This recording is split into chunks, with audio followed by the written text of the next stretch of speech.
Good morning, everyone, and welcome to our Spotlight on Strategy Spark session. Today, we're just going to go over what we've talked about for our first 15 sessions. We have the opportunity today to kind of do a rewind with regard to how you can approach strategy, best practices, and putting it into play to reach maximum success and performance within your organization. Last week, we talked about clarity, alignment, and performance. And today, we're going to just touch upon the very important aspects of that triad. And we're going to move forward with some more tools to help you, again, maximize your success and performance. Last week, we talked about clarity and alignment and performance, the three legs of our strategy stool. And we talked about what tools we can use to get greater clarity, how we can go about approaching alignment, and how could we measure performance gains in the short, medium, and long term. And so we're going to continue with that structure: clarity, alignment, performance. And we're going to go into session number 3 that we had in our prior series, and that's called idea management.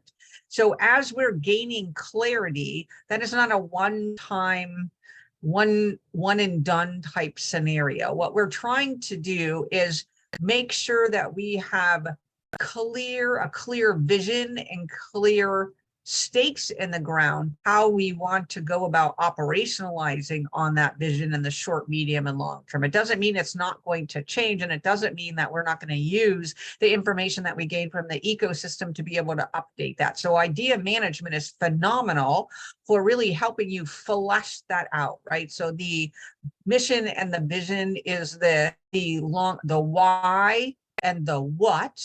And idea management is all about the how and the who, and can support also the when.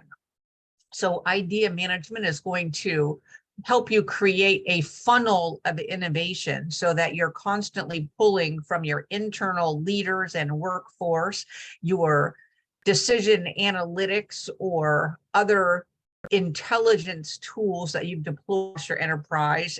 And you can also pull from the ecosystem writ large, right? You have environmental scanning, you have technology scanning, you have risk scanning, et cetera. And all of that information that you're pulling from external and internal can be used in this idea management.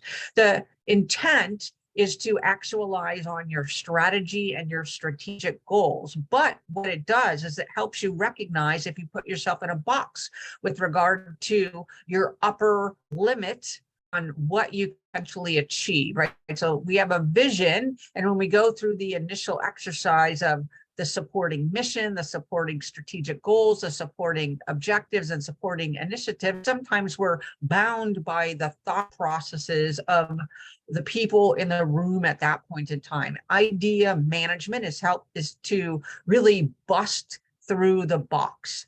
Whatever thinking might have constrained the ability to see other alternatives or innovative ways to be able to achieve an outcome can now be brought to the table and entertained for the value and the merit and the impact that it's going to have on the enterprise writ large. So idea management.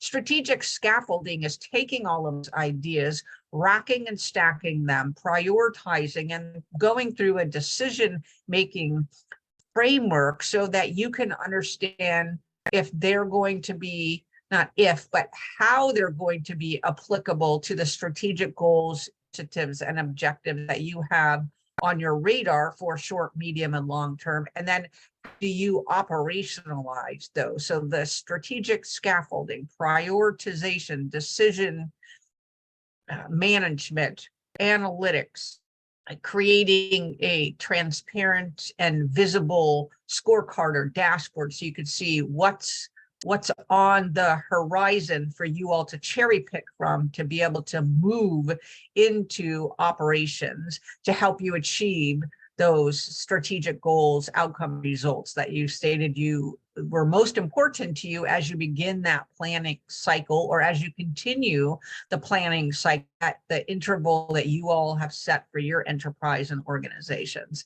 And then last, on 5, we talked about strategic tools that you can use. So we want to drive our strategic tool use all the way back through the life cycle early on. So we have SWOT, we have PESTLE. Those are basic things to help us understand internally and externally what is our opportunities, what are the threats, what's on the horizon, what are people doing, what's going to constrain, what's going to enable. And then we basically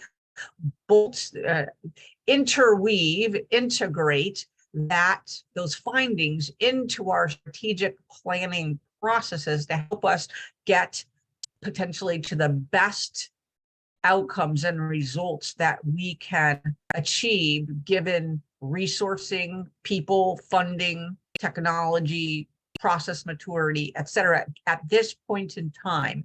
But it's an iterative cycle, right? So it's not a one and done. We use these tools, we create our plan, we use the management strategic scaffolding, our other excellence related tools to help us achieve a set of maturity with regards to the strategic plan, the operational plan, tactical plans, and then we put it into action and play. And we use our OKRs and our KPIs to understand how we're doing, right?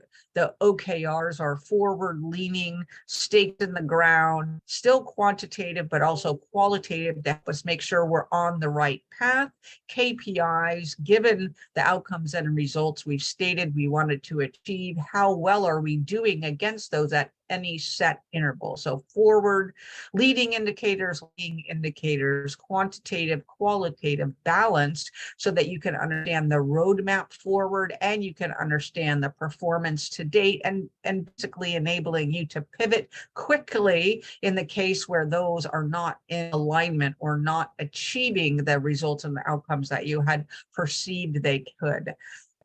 Next, and future iterations, we'll kind of talk about this balanced portfolio of products and services and how you can harness all that you did with regard to clarity, alignment, performance, with regard to your strategic and operational plans, ID management, strategic scaffolding, and harnessing your strategic tools to bolster your robustness, or level of confidence in the intelligence and the information that you're producing to be able to achieve those going forward. That balanced portfolio examination really helps us understand what can be active, what can be passive, how they might be prioritized and waiting for funding, etc. So we'll talk again next time with regard to our next set of tools. We wish you a quality, reliability, and strategy value add day.